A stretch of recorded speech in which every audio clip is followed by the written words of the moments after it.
What's up? It's Raphael with NBA Draft Junkies, and today I have a special guest. If you don't remember, I can't remember exactly which video it was. I've put up like maybe 5 in the last week or so, but I did send out an invite for some of my subscribers or people who are following my channel to come on and discuss their big board or their mock draft. And so that leads me to my guest today. If you can go ahead and introduce yourself to the audience. What's up, guys? Spencer Weber. I'm a former student manager at UCF basketball. I just love following hoops. I follow all the prospects coming up, and I created a little mock draft and big board, and look forward to sharing with you guys today and discussing some of my opinions with Raphael. All right, let's get to it. Number 1, Minnesota Timberwolves. You're the general manager. You got the number 1 pick. All the pressure's on you. And who's your choice? My choice is probably going to be Anthony Edwards here. And the reason why I'm taking Anthony Edwards is I feel like you know what you're getting from Anthony Edwards. You're going to get a guy who's going to be confident with his offensive game. He has the potential to be a great defender in the NBA. He did not show that in college, but he's got the skill set. He's got the toolbox. For him, I think it's a matter of willing to get to the rim. He settles for a lot of jump shots. Way too many. Something that worries me about him is his release is way above his hairline or way behind his hairline, and very inconsistent shooter. I think they need to bring that down a little bit. I think Anthony is going to be someone who could develop into an all-star player, but more than likely he's going to be a solid starter for years to come. So are you comfortable with a solid starter as the number 1 pick? Most definitely. I think that in the NBA draft, it's more about fit and knowing what you're going to get rather than taking a big risk and getting someone who's a bust. I think that LaMelo is getting all the hype for his name, and I think that he's not really the best fit for them with D'Angelo Russell on the court. They don't really have great defense. And then Wiseman, kind of same thing. They got Cat down there. I don't think they need the Twin Towers and clogging up the paint. I think they need to get spaced out. Okay. So yeah, I had Edwards number 1 on my pick. I just thought upside, and I didn't think it was the best fit per se, but it is the best fit and based off of the options. And I think he, like I said, he has the highest upside. I do have some concerns like everyone else about his role and how he would adjust. But yeah, I agree with that pick. So let's go to number 2. Now, before you name the player, would you entertain trading this pick? And if so, to who? Good question. I thought about that. I think they will more than likely make a lot of offers or make a lot of negotiations with teams, but I think that ultimately they won't get what they're looking for. I think there's a few names out there like that they'll try to trade for. They'll try to trade for more veteran guys, maybe like late 20s, early 30s, come in and perform. Maybe Oladipo. Not really sure exactly, but I think they'll settle for James Wiseman here if they end up drafting this pick. They're gonna get a DeAndre Jordan type of feel right away out of James Wiseman. They're gonna get a guy who can come in, vertical spacer, can block shots. He's not gonna be able to get up on the pick and roll and defend on the perimeter. It's gonna be a drop big. He's gonna have to guard the paint, but I think they could really use his impact right away down low. I know they're a small ball team. They created it with Draymond Green. But Draymond's kind of getting on the older end, tail end of the career in terms of athleticism. And at best, I think he could develop into an all-star as well. I think he's got a great skill set. His numbers aren't the greatest, but I think he has the potential to stretch the floor. And I think he's a great pick and roll, too. He can pick and roll hard to the rim. People coming out to cover Curry and Clay off the screen could hit him down low on a pick and pop, pick and roll, anything.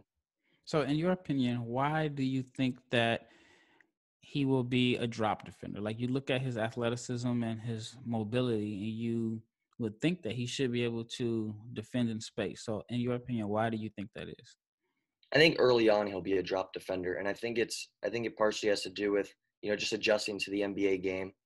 He didn't have to do a lot of that at Memphis, and I don't think his feet are that quick. He's got great recovery because he's athletic and has great length, but I think right away he'll struggle to guard quicker combo guards, quicker wings even, switching out and hedging. I think he's going to have to be a drop defender. I think he's going to get exposed. Also at Memphis, I saw in his film when I was watching, he's not always in the best defensive positioning. He gets bailed out by his length and his athleticism. But they'll work on that in Golden State. And I was against, what was it, like Chicago State, South Carolina, Central Tech, Eastern, so not the best players. Not the best competition. I like Wiseman. I think that to me the pick makes sense.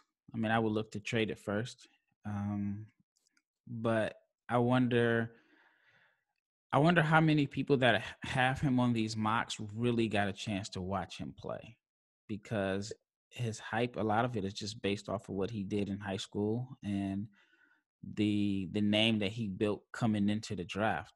Yeah, I mean, if you watch the 3 games he saw, of course you'd be like, wow, he's talented. But I wonder, like, if he wasn't James Wiseman, if we didn't know who he was based off his high school resume, and we only had that short sample, would he be considered like top 5, number 2, or whatever?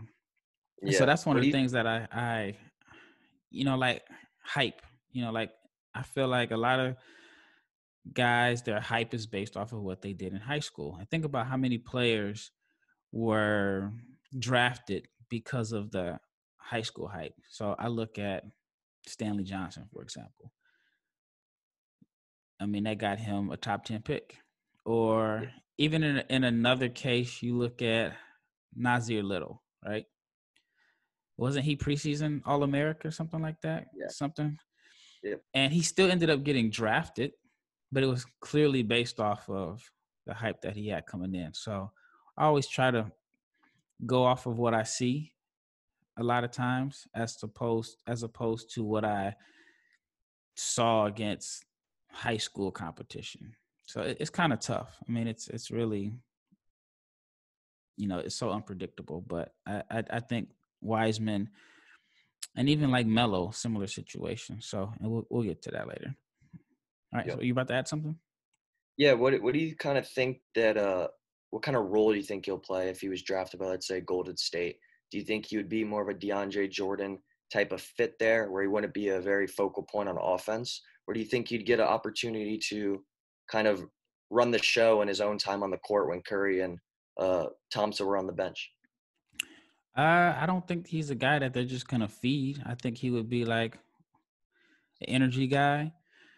A rim roller, rim runner, somebody, a lob threat. I don't think he'd be in their closing lineups. I think he'd have to get his minutes early. And I wouldn't even be surprised if he were in a situation where the Warriors took him. He would start, but I think he would play a role similar to what JaVale McGee plays for the Lakers. He's a starter. He'll come in, he'll play maybe like the first 6 minutes, but I don't think he would play more than 22 or 23 minutes a game because he's so inexperienced. Like Golden State is win now, right? Right. So, and he has like 3 college games of experience. So he's behind as far as like experience, especially against high level competition. And then if you think about it, by the time the season starts, it would be over a full calendar year since he played his last game. So I think they would have to bring him along slowly. So I wouldn't expect him to be getting force-fed touches, at least early in the year. So, but if he goes to Golden State, it would be, he may not have the numbers as other rookies, but I think the overall experience that he'll get, and he'll be held accountable, and he'll have to earn his minutes as opposed to some guys are just going to be given minutes based off their draft slot. So I think that would be a good spot for him. Yeah. All right. Number 3. This is where it gets interesting for me. So you have the Charlotte Hornets selecting Obi Toppin. So do you think CJ, I mean, not CJ, do you think PJ is a 5? You think they move PJ Washington to the 5? I think they're both interchangeable. I think PJ gives you a little different look on offense in terms of maybe right away he can create for himself a little more. I think Obi will rely on the playmakers of Terry Rozier and Devontae Graham to get his looks. I think Obi's a great fit though, in Charlotte, and I don't have him that high ranked on my big board. I don't, but I think they take him over Okongwu, and I think those are the two players that they're looking at that spot. I think what the Hornets really lack when I decided on that pick is they lack someone who's great in the pick and roll. I mean, they use Zeller a ton, but they need a vertical lob spacer. I think every team in the NBA that's still in the playoffs has a vertical lob spacer. I think it's a very important aspect of an offense in the pick and roll. And then in addition, I think, Obi was a National Player of the Year. He's got a lot more than just vertical lob spacing. He's got a bad shot form, but he's confident, and I feel like he has the ability to stretch the floor. And I think he's pretty good in the face-up. You get him the ball in the wing, get him in the high post and nail. I think he can create a little bit for himself, whether it's just a rip, one dribble, spin. I think he can do a little, and I think he develop into a really good player. And his passing is so underrated. I agree. He's a good passer. Yeah, I mean, he's my pick for Rookie of the Year, no matter what situation he goes to, because I feel like he is, out of the lottery picks, he's the most ready to contribute on the offensive end. I think I have him going 8, I believe. I don't have him as high. But I wouldn't be mad if Charlotte picks him. To me, it would just depend on what they believe PJ is long term. And a lot of fans here want them to select LaMelo. And so it would be the same situation. Do you try to move Rozier? Do you play Melo and Graham together, which I think they could possibly play together? I don't know about what you get on the defensive end, but yeah, I think Charlotte just they're not in position, in my opinion, to worry about who they have on the roster. They need to just select the best player available. All right, number 4, we had this pick in common, Chicago Bulls. Yeah, we're going LaMelo here. LaMelo Ball, very intriguing prospect. No one really knows what he's going to develop into in the NBA. But I think Chicago is actually much closer to being a good team than people think. I agree 100%. Sorry to cut you off, but yeah, you're good. If they can just stay healthy. Yeah, I mean, I think that they have all the pieces to be, I'm not saying anything crazy, a 7-8 seed in the East. They need a playmaker though. They traded Chris Dunn, but he wasn't a point guard. He wasn't what they wanted him to be. I think LaMelo could be that guy. Pair him with Zach LaVine in the backcourt. You got Otto Porter on the wing. I think he was a great pickup by him. And I think Wendell Carter was also a good draft. He just hasn't really developed yet. I think Markkanen's a good scorer. He's proven. I think they got a real chance. But to get back to LaMelo Ball, he ranked last in the NBL in defending pick and rolls in the entire league. And that's probably my biggest worry with him, is the NBA is just a pick and roll fest. That's all it is. Pick and roll every play, 6-7 times a possession. It's like, if he can't figure that out on the defensive end, he's going to be such a liability, because Chicago is already one of the worst defensive teams. So it's going to be interesting to see how much offense he creates and makes up for that defense. Yeah, and he's going to have to be a better shooter to create the offense, because in my opinion, no matter how great of a passer you are, if you're not a threat to score, then it kind of limits how effective you are as a passer. And I had mentioned on a previous podcast, like, the best passers in the NBA, in my opinion, are LeBron James, Luka Doncic, James Harden, Chris Paul, and I'm probably missing somebody, Trey Young. And outside of Chris Paul, those guys are 25, 30-point per game scorers. Yeah. And Chris Paul can give you that if he needs to, and do it efficiently. While I look at a guy like Rubio, he's a great passer in my opinion. But because he isn't the threat to score like the other guys, he his passing isn't as effective. And so for LaMelo, he's going to have to improve greatly as a shooter, and maybe even finishing at the rim. I think he has a weird little touch shot, a little floater shot that he has pretty deep range on. But I love his creativity. But my biggest concern, and I've mentioned it over and over again, is he's always been in a situation where things were set up for him. So in the NBL, he didn't have to defend the lick. And the coach wasn't going to bench him because he was bringing in revenue and the team was struggling. And in the NBA, it could be different. You know what I'm saying? Like if he goes to Chicago and let's say they hire Billy Donovan as the coach, Donovan is going to demand him to defend and play well. But then can Donovan really bench him if he is like the biggest marketing name Chicago's had since Derrick Rose? It's going to be very, very interesting to see how it plays out for him, and you know, like the difference between what the coach feels about him, the general manager, and the owner. And I think it's gonna, whatever situation he goes to, is going to be tremendous pressure on everyone involved, from him to the top. So Chicago is the place that I had him going. I thought that he could somewhat provide some balance between Kobe White and Zach LaVine. I like Kobe White a lot. He's definitely a bucket. I mean, he can fill it up. I want to say he's like averaging like 26 a game in the second half of the season, even though the second half of the season was pretty short. But I just don't know about him and LaVine together. Yeah, to that point, I just think they need more playmaking. But also, I want to ask you, I was thinking about it a couple nights ago, and I was thinking about LaMelo. I think that if he could just become a average shooter, you know, from the 3-point line perimeter, I think he could have a career like Jay Will, you know, in Sacramento and that kind of guy. He's very flashy. He can play make. He's got a little shake to his game.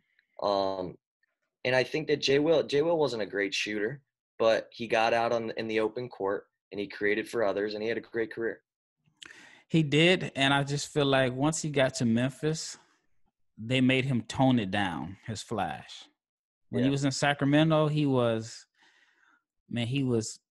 playing and one mixtape, but he was good at it. He made a big name for himself. And then I just feel like once the Kings actually got better with Bibby, and then Hubie Brown made him and he extended his career, no doubt.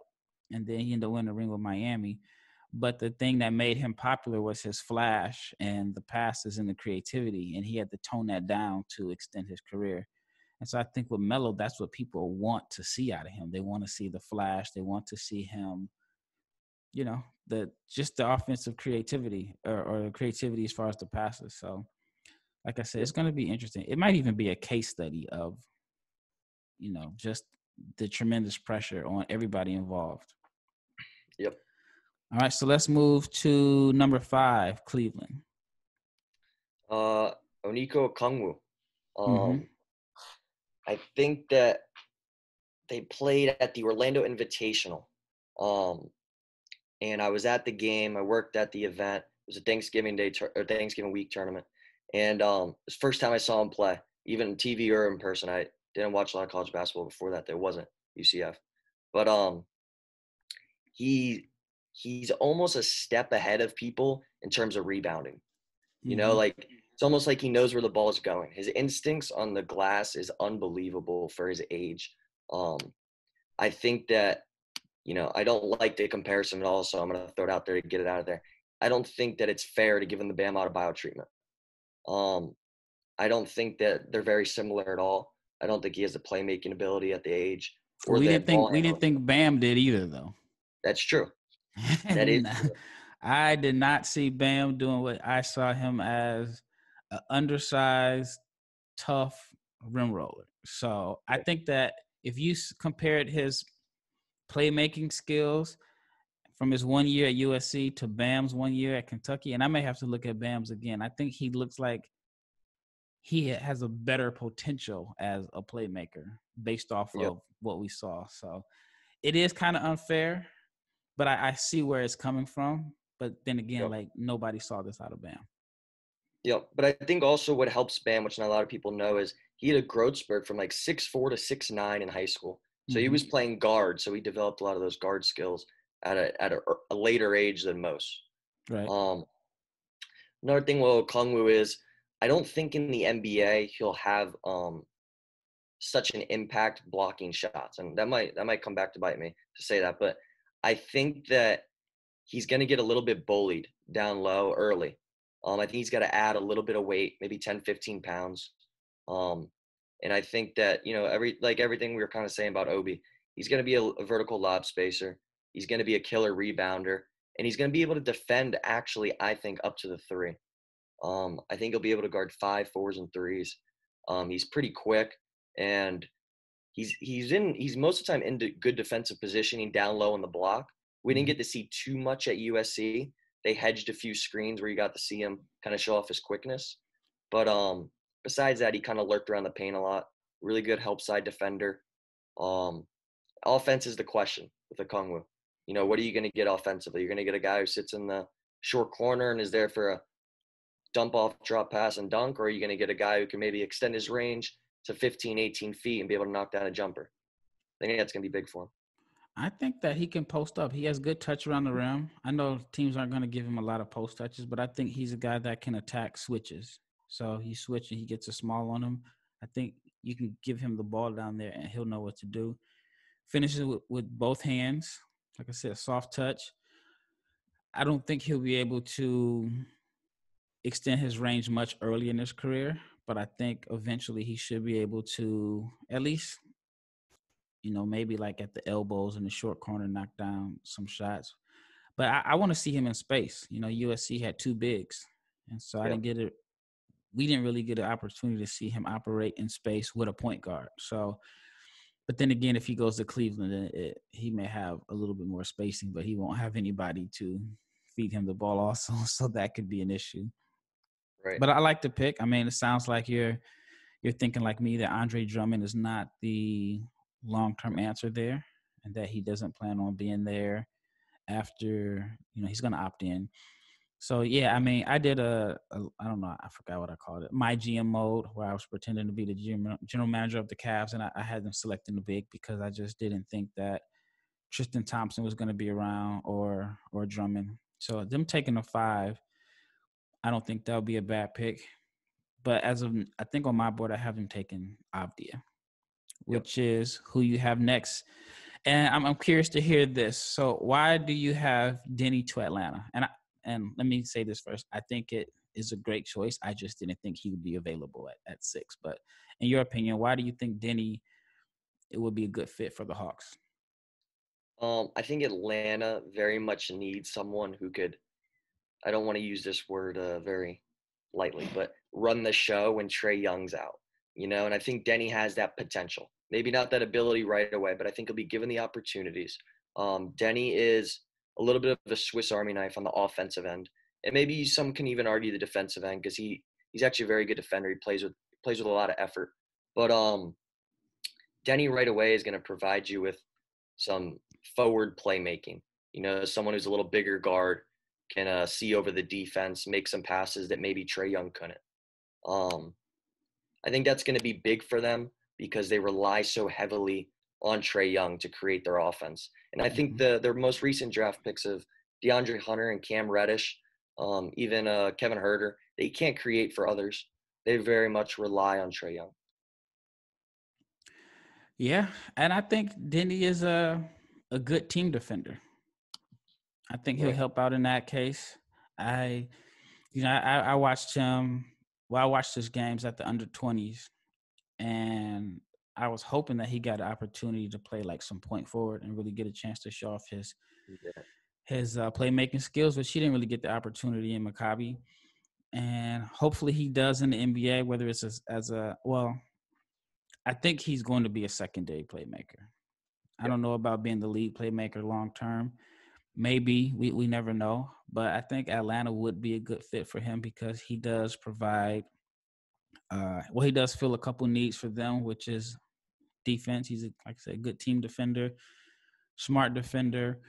I guess my biggest question would be is off the ball, if he doesn't improve his shooting, and then like if it depends on how you people feel about Cam Reddish. Is he the same shooter that we saw at Duke, or is he the guy that we saw at the end of last season, or is he the shooter that we saw off the numbers?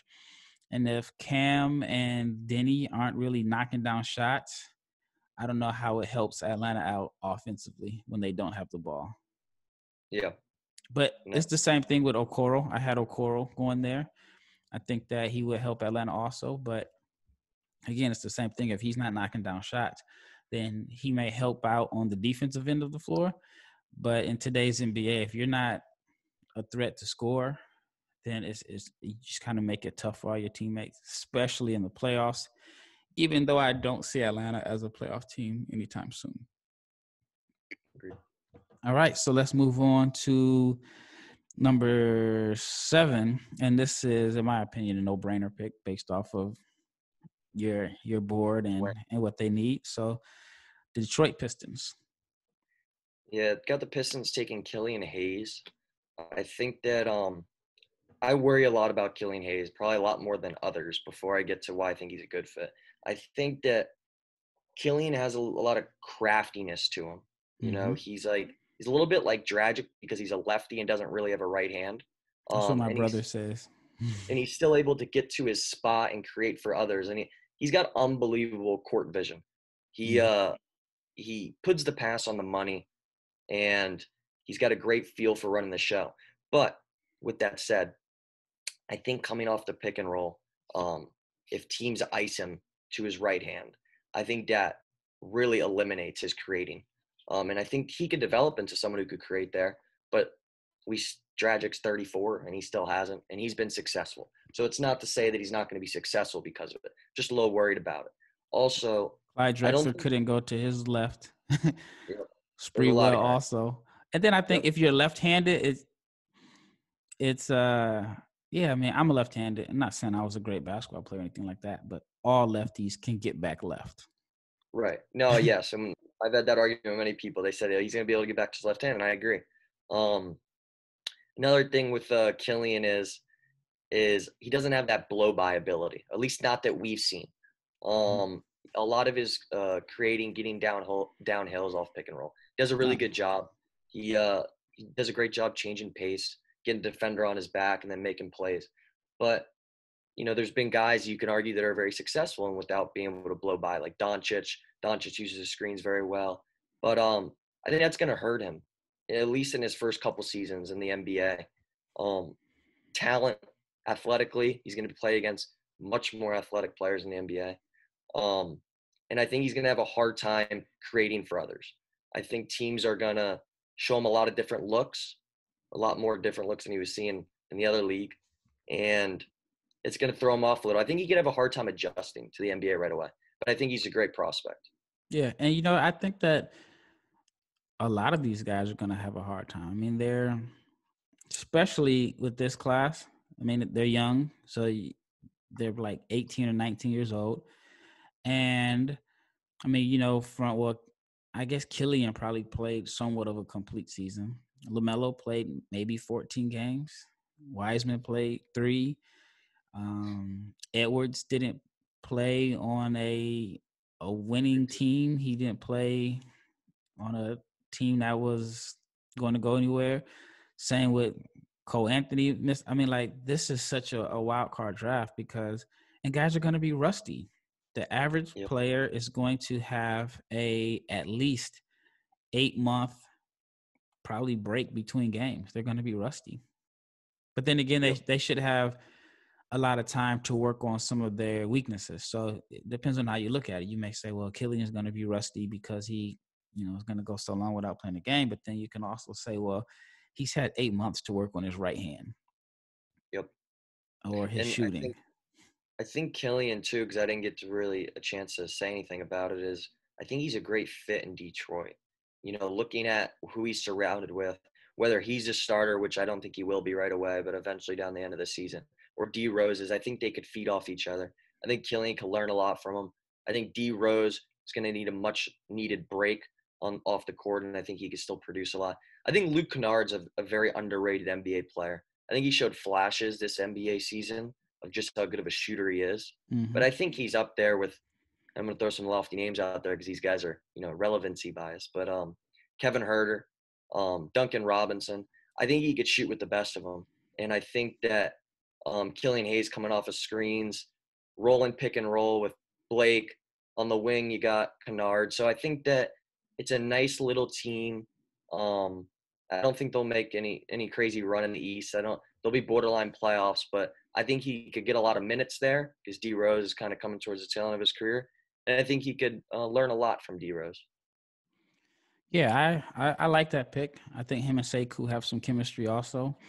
Yep. And Detroit, I felt like Detroit either needed to take a point guard or a 5, depending on what they do with Christian Wood. Even though I think Blake might have to be a 5 now in today's NBA. But yeah, I like that pick for Detroit. Now here is the pressure pick. I give them a hard time because they're always in my comments. So now you're Leon Rose. You're the general manager of the Knicks. What direction are you going in? I'm a firm believer that RJ Barrett is more of a 2. Maybe even some could say a 3. He's a bigger guy that can create for shot for himself. I think they need to come out and get a real point guard. And that's why I'm taking Kira Lewis. Kira Lewis doesn't have the best playmaking numbers. He doesn't. There's guys that are better playmakers in this draft. You got Haliburton. You got guys who went before him, Killian, like that. But I think that Kira Lewis being such a young prospect, he's a sophomore. He was an early enrollee at Alabama, I'm pretty sure. But yes, because he was on the under-19 team last summer with guys that are incoming freshmen. So some of the guys on that team were in high school last year, and he was playing as a sophomore. So yeah, he is young. Yep. And I think that he's got a lot of room to grow, obviously. When they played better teams, Alabama, he struggled to get open. He struggled to make the right decision. He was kind of out of control. But with all that said, Kira Lewis is a blur. He's an absolute blur. He reminds me a lot of De'Aaron Fox in transition. He's running by the competition. He's got those long strides, long arms. I think he's going to be someone who can make guys like Mitchell Robinson take that next step. And I think that's what they need. Obviously, Knicks fans think Mitchell Robinson needs to play more, and I'm right on there with him. I think he needs to play more this season coming up. I know they're not as big on Julius Randle, but I think another guy that's going to feed off. Julius Randle doesn't get out in transition a lot.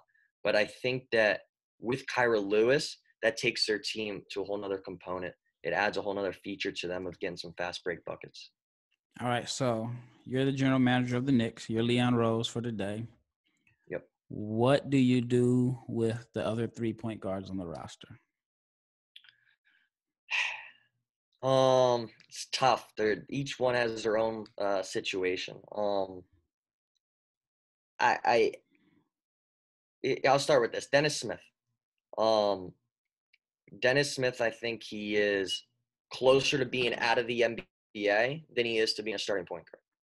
Ooh. So I think for Kira Lewis, I don't think that he's got too much to worry. From Leon Rose's perspective, I know that's what you asked from, but it's kind of tough. I just think that, you put the ball in Kira Lewis's hands. Those guys have all proven to not be what they thought they were going to be when they were drafted. And I think you give Kira the opportunity to, and then you let the leaves fall where they are. Like if Kira ends up being a good player, then have him be the starter. If the other guys show that they beat him out, whether it be in training camp or, when you look at analytics, if they're better with them on the court, then you play them.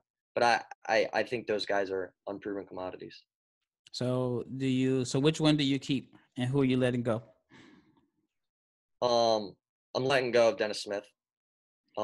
Frank, I think Frank he's still so young, you know. I think that give him an opportunity to grow a little bit. He came over to America. Maybe he was a little shell-shocked at his age, playing in bright lights in Madison Square, but I think he still has the ability to be, not saying an all-NBA defender, but he has the ability to defend very well in the NBA, get some steals, and the NBA nowadays, if you can defend and you can spot up and knock down a three-pointer, rather be on the wing of the corner, I think you could find minutes in the NBA. Yep. And then Elfir Payton. Oh, Elfir Payton. I think Elfir Payton's actually a really good player. But I think what hurts him is like with a lot of point guards, is he doesn't do a great job of creating his own shot, Mm-hmm. and I think Kyra can do that much better than him, or will at least be able to in a couple of years. Yeah, I think I like the Kyra Lewis pick. I think that unless New York finds some shooting, then it kind of lessens what his main skill set is. Like the one thing that he has that you can't teach is his speed. And if the floor is not, excuse me, if the floor is not spread, then it makes him tougher for him to use his speed to be able to get in the paint. So I still think they're going to add somebody in free agency. Like I've been saying it all summer. I think Chris Paul ends up in New York. To me, it Yeah, just makes some sense because Tibbs wants to win now. He's yeah, not going to want to, go through this long process of developing guys. I mean, he made the trade for Jimmy Butler, which in yep, short term was great for Minnesota, short term for 1 year. And then I think and I've been saying, like I said, all summer, I don't think Chris Paul is going back to Oklahoma City. And it doesn't make sense for him to go back to the Thunder simply because they have all these assets and picks. But as long as he's on the team with Dennis and Gallo, they're not going to be bad enough to get a top pick. And with Golden State in the picture and maybe a healthy Portland and other teams coming up, I don't think they're going to be good enough to make the playoffs. So they're just going to be stuck in that Orlando Magic lane where they're always going to be picking like 13th or whatever. So I feel like Oklahoma City is going to let Gallo walk or try to trade him, try to get something for Chris Paul and Schroeder. And so New York probably wants to make a splash. I mean, if you're in New York, you want to make a splash. And then there's also the Leon Rose connection. That was his agent. So I think short term, if they can, I don't know what they would give up, but short term, if they can get Chris Paul, maybe compete for the 8th spot, and then he makes RJ better, whoever they drafted number 8 and 27, he provides the same type of leadership that he did with the Thunder. It's a win for the Knicks, but they got to get some shooting. And then if they don't get Chris Paul, then I think they're throwing Van Vliet a bag. yep. So What I do you think think about Schroeder? Where do you think he ends up? I don't know where he ends up, but I like him in Dallas. The reason I like him in Dallas is because with that floor spread and with his straight line speed, he's going to get a lot of layups or open up a lot of corner threes. And then if you have him coming off the bench and you can literally run the same offense you run with Luka, it's just when he's off the bench with shooters. And then I look at what Trey Burke did. Trey Burke looked great for Dallas in this postseason. And it's all because the floor was spread and he was able to, use his speed to get into the defense. And so I think Dennis will be a good fit there. And then, there's the connections to, with Maxey, and then Dirk is still around and all that. So I think that would be a good fit. But I think Dennis could help out anywhere just because you have like he's really a starter and he's fine with coming off the bench as long as he gets his minutes. So Do you think Jalen Brunson's the odd man out then in Dallas if they were to get him? uh no, because Carlisle will play. He'll play 3-point guards. He'll find a way. I mean, I think that it's tough because they still have Seth. I think Jalen Brunson would probably maybe get the minutes that, or lack of minutes that DeLon Wright was getting. And then, they still play JJ some. So I don't know. I mean, Yeah. I think Carlisle will make it work. I mean, I think there'll also be lineups where Luka will be at the 3. He'll still run the ball, but he'll defend the threes and they have small guards around him. But yeah, I mean, that would be my choice for Dennis. I like that fit. All right, so now we're at number 9 and Washington Wizards. So I see, based off your pick, you think they need some defense. I mean, they only gave up like 120 points a game this year, so. Yeah. Washington, I'm going Isaac Okoro. I'm actually not big on Okoro as a prospect, and that's simply because I'm not sold on perimeter players that can't shoot. Mm-hmm. And as of right now, he's proven that he's not confident shooting, never mind his percentages not being very good. He's not very willing to shoot it. There was times where teams left him wide open in the corner and he either passed it or drove in and tried to create. Got a charge or Um, something like that. yep. And I think that's very worrisome. I'm going to throw out names out there that people might cringe at if their team drafted him. But, Justice Winslow and Stanley Johnson, similar frame, similar athleticism. Couldn't shoot, and they still can't really. Justice Winslow has developed that little set shot from the shoulder, but still has not developed in the player that the Boston Celtics offered 4 first-round picks for. And he needs to play point guard. That's when he had his best. Yep. His best stretch is when he had the ball in his hands. Yep. Which is not going to happen in Memphis. No. Also Okoro, he doesn't impress me when it comes to creating his own shot. And maybe that's because he's so athletic that I expect more out of him. And I think that contributes to his ball handling. When you watch him play, he's like a straight line driver. Mm-hmm. He's got a lot of speed and he's got a lot of athleticism. But besides that, I don't see him, getting a guy off balance, crossing over, taking him to the rim or pull-up jumper. So I think he's extremely limited on the offensive end. Now, like everyone knows, we've been talking about for months now, Isaac Cora is probably, if not the best defender, top 2 defender in this draft. I think that teams will value that to a certain extent. I think that's why I have him going 9 to Washington, because Washington really needs defending. These other teams, the NBA's transitioning to pace and space and shooting. That's why you can argue for Aaron Nesmith being top 10. That's all he does. He's a shooter. He hasn't proven anything else. But yeah, I think Okoro's a great fit there. And I think he has the potential to develop into a great player, but it's yet to be seen on the offensive end. All right. So my question for you is, did Lugan's Dort playoff performance make you higher on Okoro? No.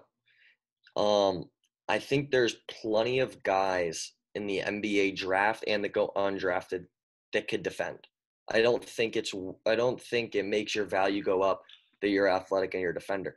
The argument could be made that, there's guys like Kawhi Leonard, there's guys all out there that came into the league as, defenders, Jimmy Butler, and they built themselves into a guy who could play offense. I think that's an extremely rare case though, because there's a lot of guys with Okoro's athletic ability and defensive ability that don't develop into great offensive players. So with all that being said, then what makes him a lottery pick, and what makes you take him over Nesmith? Probably the most brutal word to use on a player, but potential. He's got the frame. He's got the athletic ability. I think that you can't let him at 9 when you're the Wizards and you need defense. I think you got to take a chance on your development team and try to develop him into a star player. Valid. Sounds good. All right. Now, speaking of defense, you have the Phoenix Suns at number 10. Yeah. Saddiq Bey from Villanova. The last few Nova players to come out of the draft, I've actually been really surprised with how good they've been. We didn't see a lot of him, DiVincenzo, but recency bias makes me talk about him. I think that, he had that 41-inch vertical at the combine or something like that. So everyone said, oh, he's going to get overdrafted. But in reality, he's actually been a really solid NBA player.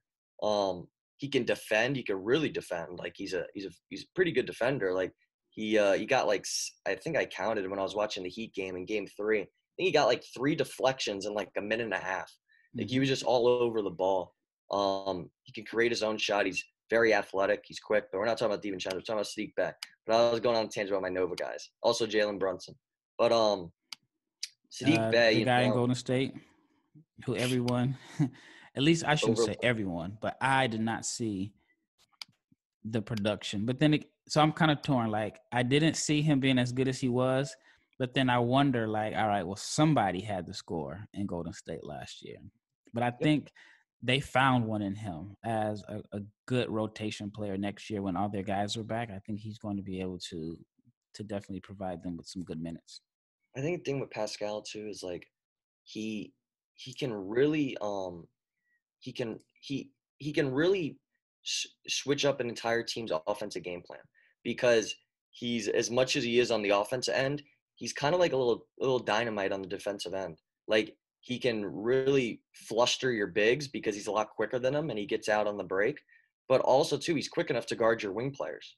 Mm-hmm. So he's very versatile in that aspect. But Saddiq Bey, I think the Suns, I don't know what they're going to do with Oubre. I know they really like Cam Johnson. I know they really like Mikal Bridges. But with that said, at this spot at 10, I don't think that it's worth drafting a point guard. Haliburton, Cole Anthony. I think you roll with Rubio and Booker for now.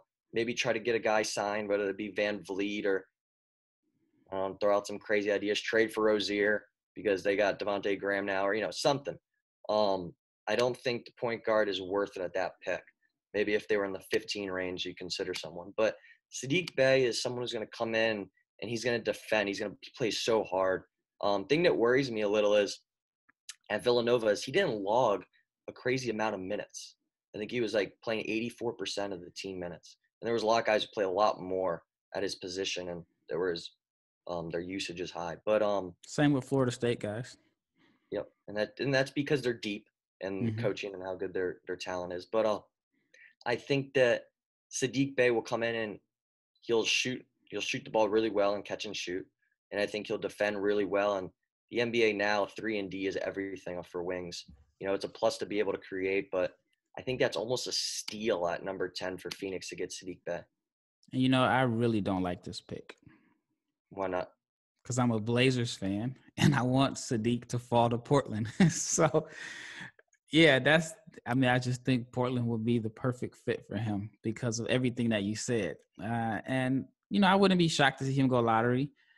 But yeah, just based off of my bias to being a Blazers fan, I think he would be the ideal fit there. But that would be good for Phoenix. And I do wonder what they're going to do with Oubre. They seem like they played a whole lot better in the bubble without him there.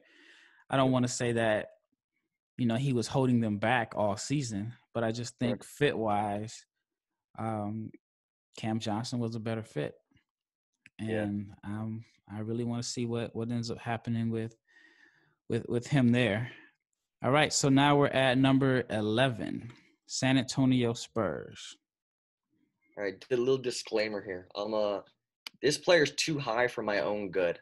I'm not big on FSU players transitioning to the NBA, especially not one that's a sophomore. But Devin Vassell. I want to hear your reason behind that after you talk about the pick. All right, Devin Vassell. I think Devin is going to be a great defender in the NBA. I do. I think he's got the length. I think he has the effort. And I think he learned a lot at FSU. Like their defense, Hamilton is a great defensive coach. He's a great coach in general. But I think he learned a lot there, and I think he's going to be a really good defender because his length and versatility. What worries me about Vassell is that he's limited to 2 dribbles. Like, that is his offense. He pounds it twice, and he hits and he shoots a pull-up. He doesn't hit it always. But he shoots a pull-up. Twice. You cut him off, spin, pull up. Yep. So, Vassell, that worries me in that aspect. Like, where's his offense going to come from? Because he hasn't proven to be a great 3-point shooter. 41% for 2 years. Yes, but with that said, a lot of it is spot up where he's coming from. And I think in the NBA, teams are going to come up on him on the line and go, all right, drive by me. And I don't think he has that ability yet. And I don't think that really is a skill that everyone learns coming to the NBA. The ability to blow by a defender. It's almost like you got it or you don't. That comes a lot down to athleticism and foot speed. And I don't think he has that. To answer your question about FSU players, unless you wanted to add something about Vassell. Yeah, I definitely see your concerns. I think that he is a good shooter. I think he definitely fits the 3-and-D mode. And I do think if teams give him a hard closeout, he does have the length to get to his 2 dribbles and pull up for the mid-range shot. Now, if he goes to Houston, which they don't have any picks, then he's in trouble because they don't want him to, his bread and butter. Yeah, for him, I just think that he has a high ceiling, in my opinion. It's just a matter of him getting stronger and working on his ball handling and becoming a threat to get to the basket. He's a 2-level scorer at this point, but his 2 levels are weird because it's threes and pull-ups. Like most guys, it's maybe get to the basket and shoot threes. But yeah, I would love to see him work with a ball handling or a trainer that is big on offensive creativity, or even just play, like, play pickup during the summer and just work on being a creative offensive player, because he reminds me of a guy that his development has all been in training, Yeah. as far as like he works out with a trainer, he shoots a bunch of threes, he works on his pull up, because he doesn't really have offensive creativity as far as craftiness and getting to the basket. Now he does have a little step back and he does shoot some tough shots, but like when I look at him, he seems like his game was built in a lab. And I look Yeah. at a guy like Grant Riller, and his game was built on the playground. Yeah, I agree with that. Very robotic from Vassell. Mm-hmm.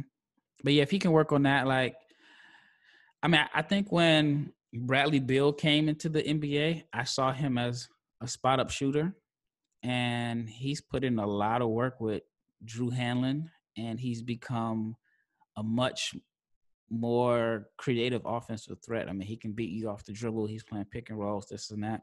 Not saying Vassell is going to be Bradley Beal by any means, but I think if he could have somewhat of a similar development as far as like working on ball handling and creativity and instincts, then I think he can end up being a 3-level scorer that also plays D. But at the minimum, I think he'll have a long career as a guy that knocks down open shots and is a versatile defender. Yep. I can see early on his career, as you're saying, he's going to try to develop more shot creating, get into the rim. I think he'll struggle with that because his dribble's so high and he's not the quickest. I think he'll have a turnover problem early in his career. Yeah. Or I mean, if he does try it, he may not even try it because one, he's so skinny, so he's he gets bumped off his spots, and he just doesn't get to the free throw line. Like I think 1.5 free throw attempts per game in 2 years. Yeah. So I guess I'm seeing like I'm really high on what I think he can be, but I think at the minimum with his ceiling, it's going to be 3D, and a guy that just if teams attack closeouts, he gets to his sweet spot and he shoots pull-up jumpers.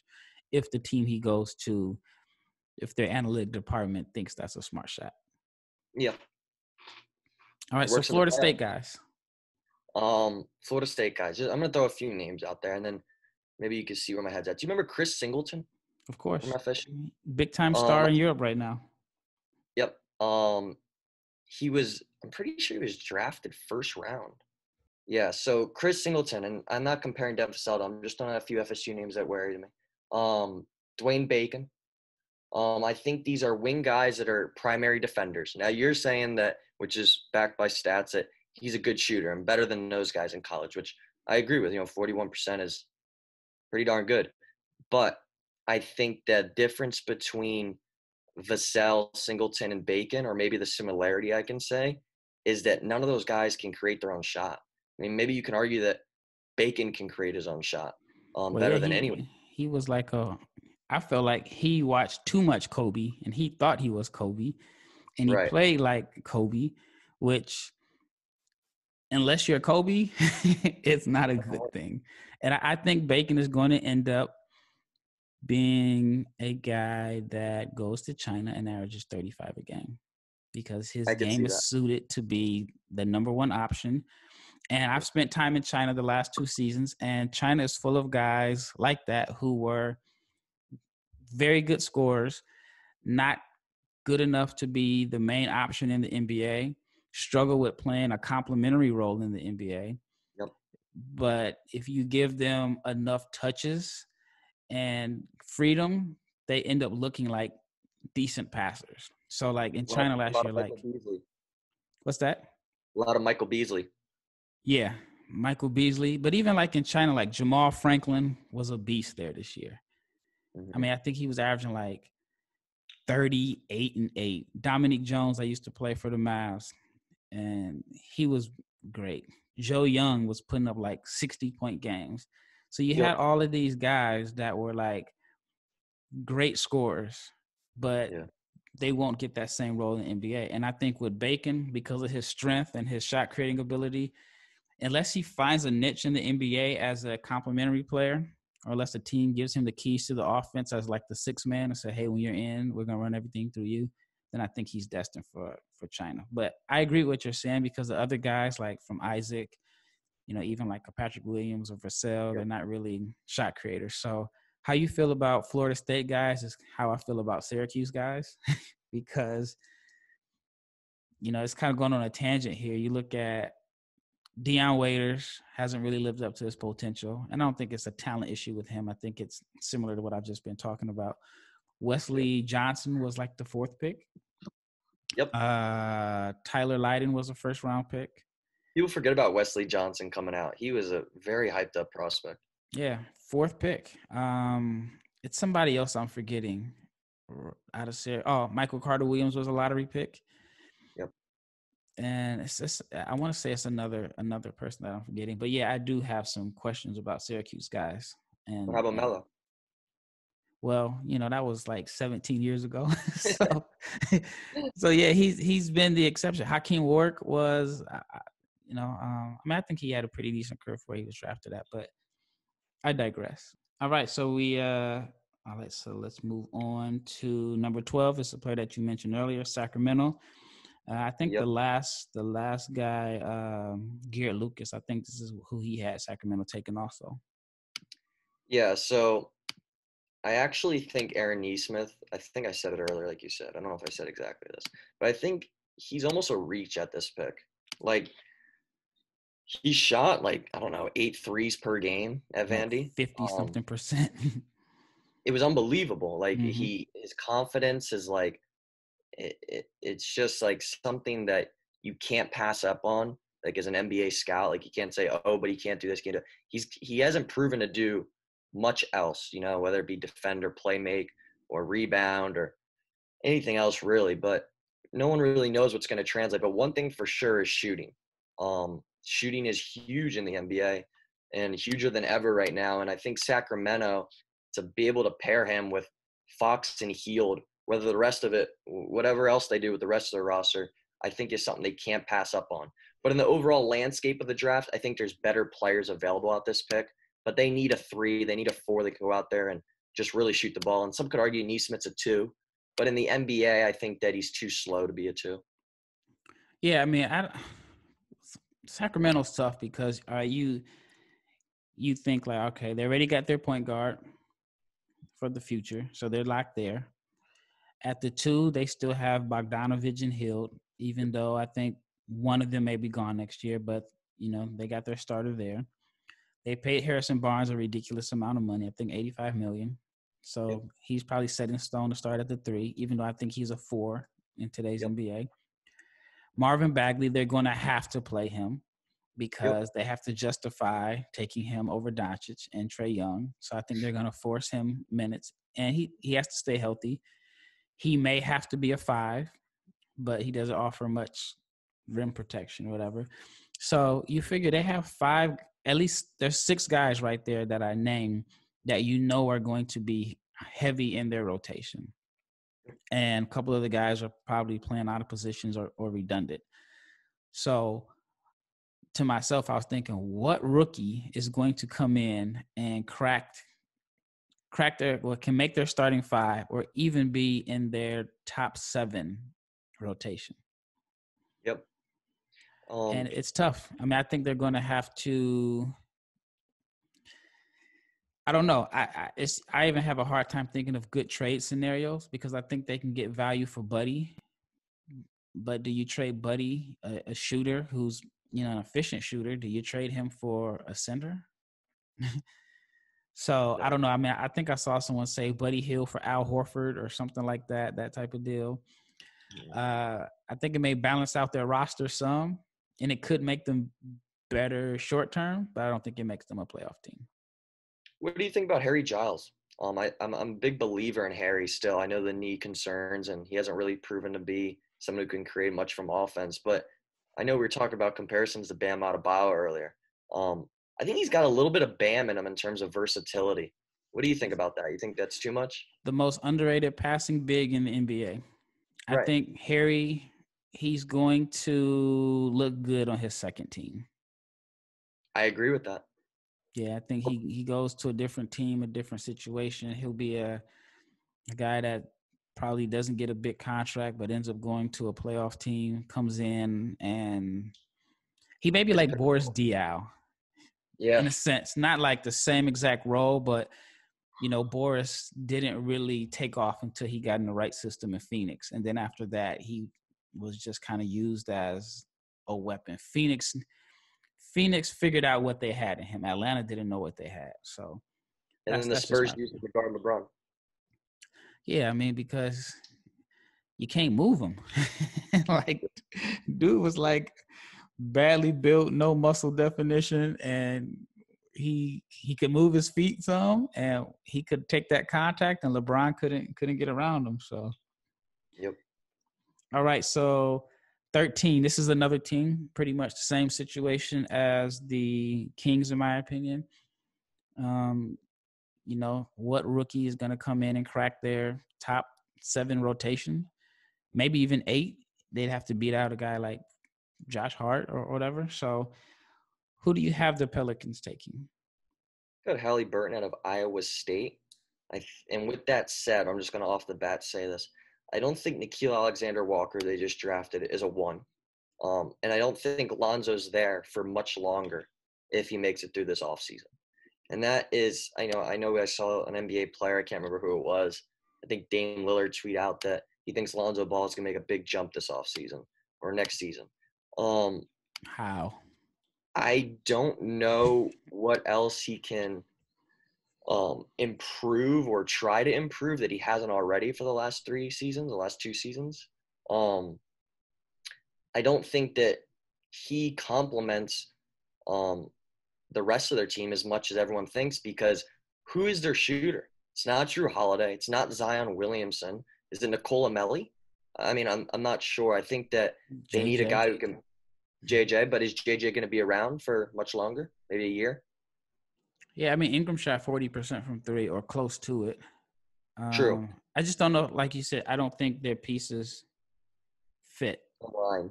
Yeah, I think that, you know, I think Brandon Ingram's terrific. I really do. I think that he's very comparable to Tatum with how he plays and how he could kind of take over.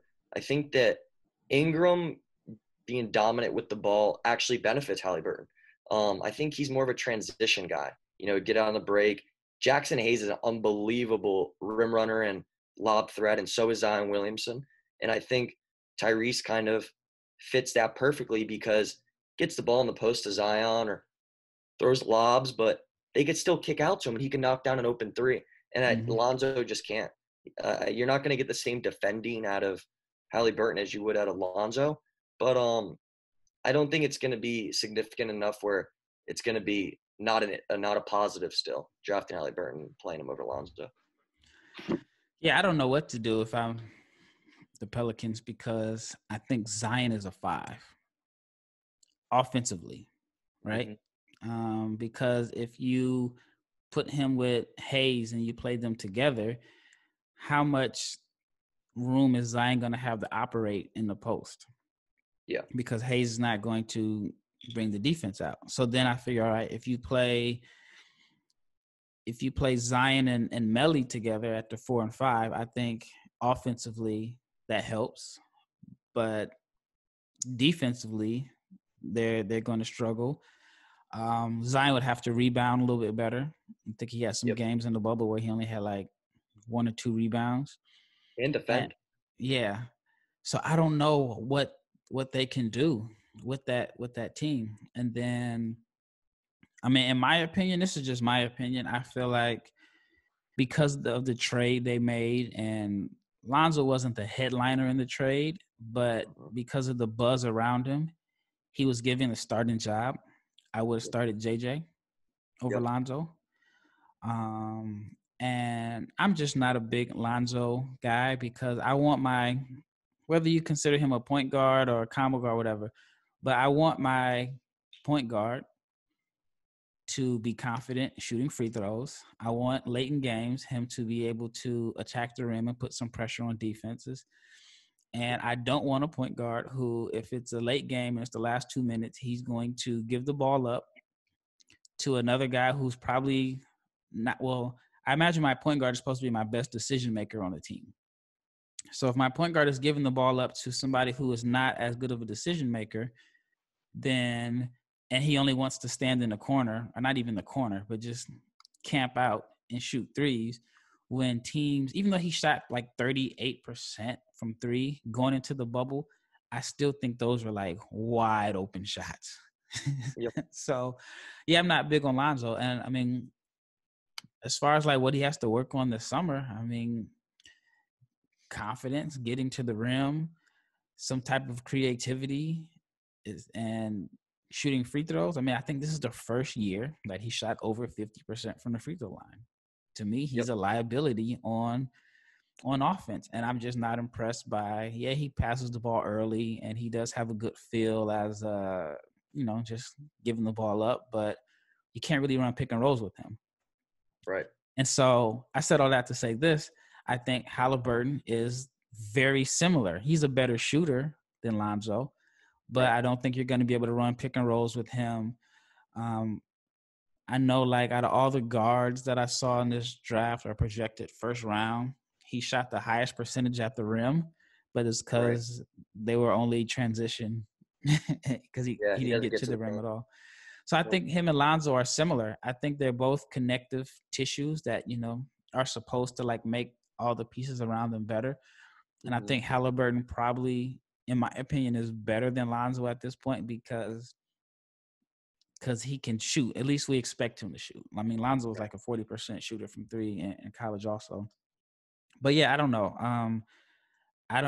It's just going to be tough, in my opinion, for New Orleans to, like, with their pieces, put together a good team that is going to make the playoffs. I mean, with Golden State coming back next year, Phoenix is expected to be better. I think Portland to be better. I think OKC will drop off. That's 9 teams right there. Yeah. Yep. So it's it's tough. But I mean, I like Haliburton. I don't know, but and I've said it over and over. I think the best fit for him is Golden State, which they'd have to like trade down and get some pieces. I think he could come in there and be like their 8th man, and he would just make their offense even better because you give them another ball handler, a shooter, length. Play the role of like a Livingston, but a better shooter, maybe. Yep, outside shooting Livingston. You swapped out mid-range post-ups for 3-point shooting, and you give them another weapon from 3 and a ball mover, they're going to be tough. All right, last one, and it is the Boston Celtics. Yeah, so, this one I could have went a few different places with. They could draft a big, and I wouldn't be surprised. I have them taking Precious. Yeah, I could see Precious. I could see Jalen Smith from Maryland. I could see Pat Williams from FSU. But I settled on Cole Anthony here. And I was watching a Raptors versus Celtics game. I want to say it was game 4. And I just couldn't wrap my head around Brad Wanamaker being their, backup ball handler. I know he's not necessarily their ball handler because, Tatum, Brown, or Kemba is usually in the game, and they're usually handling the ball handling duties. But I think they could use another ball handler off the bench. I don't think Cole Anthony would start because they have Kemba. They probably start Smart, and Brown, and Tatum, maybe not Smart, but Hayward. Yep, Hayward when healthy. But Cole Anthony, I feel like he gets a lot of hype. Dad Greg Anthony went to UNC. I think this is a good spot for him. I think that he's someone who is going to be better than the people that are saying that he's horrible and is going to go first round is going to be better than that. But I also don't think he's going to be top 10 worthy. I think that he's good playmaker, not a great playmaker, but he can get to his spot, on the perimeter. Not always in the paint, but on the perimeter, he's kind of very poised with the ball and in control. And I think that could prove value to a team like Boston, who is very good at sharing the ball. I think that he's a very selfish player right now, but I think Boston could help him. Yeah, I think that pick would be a good find for Boston because, like, and I said this on my last mock, and the guy had the same thing. Cole Anthony to Boston, watch it end up being one of those situations where he lives up to what everyone thought he was coming into the season, Yeah. because it's going to be less pressure on him. And I believe that his struggles at the rim were largely due to zero floor spacing in North Carolina. Yep. Now, do I think he is a point guard? I don't know. That's debatable. But if he goes to Boston, where they have multiple guys that they can, handle the ball, and he just has to do what he does best, he Yep. could go there and be a steal for them. Yep. Even though it's hard to say somebody is a steal at number 10. Number 14 as a lottery pick. But he could go to Boston and he could thrive in that situation. Yep. And he wouldn't have to necessarily be like this great playmaker, because I think he can make basic reads. And like Kemba makes basic reads. Yep. And yeah, I think that would be a good fit. I don't know if Boston keeps the pick. I guess it all depends on what happens in Game 7. If they win, then they make it to the conference finals. If they lose, then I imagine, like, with their 3 picks and then some of their assets, I think maybe you make a play for Steven Adams and Oklahoma City or something like that to get some size. So I think a lot of it is going to depend on what happens in Game 7.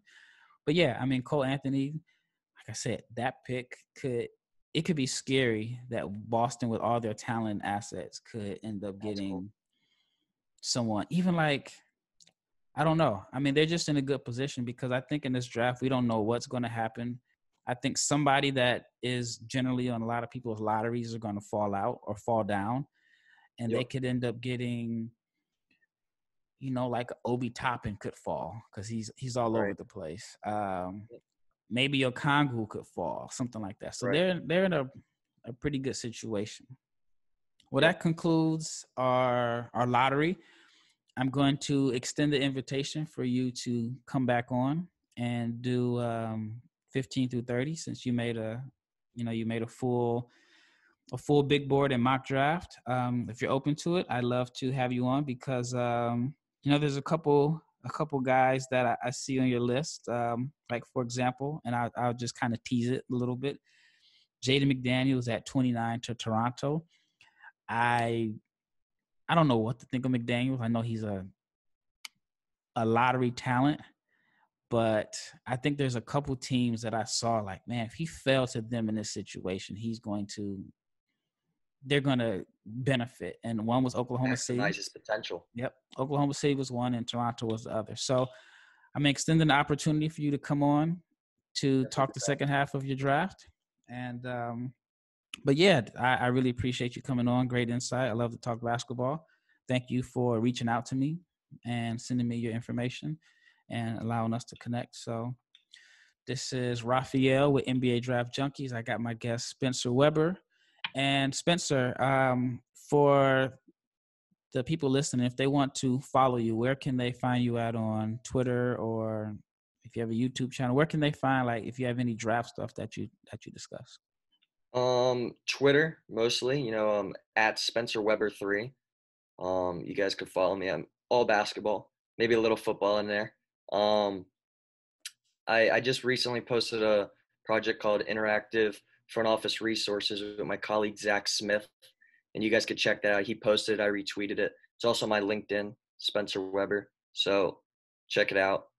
If you guys are trying to get a career in the NBA, I think it's a great resource. You know what? I did not know that you were connected with him. I got I got it. I'm actually looking at it right here on my phone. I got the tweet from Zach on like September 4th, and I saved it. So I had no clue. And now that I see it was your name on there. But that's pretty dope. So maybe on the next episode we'll talk about that. Most definitely. Thanks for having me, Raphael. I appreciate the opportunity. Yeah, no problem. We'll speak again soon, and I look to have you on in the very near future. So thank you again. And once again, this is Raphael from NBA Draft Junkies. I got Spencer Weber on here. He gave his mock draft lottery, and we'll have him on in the very near future. Thanks again. It's Raphael, and we are out.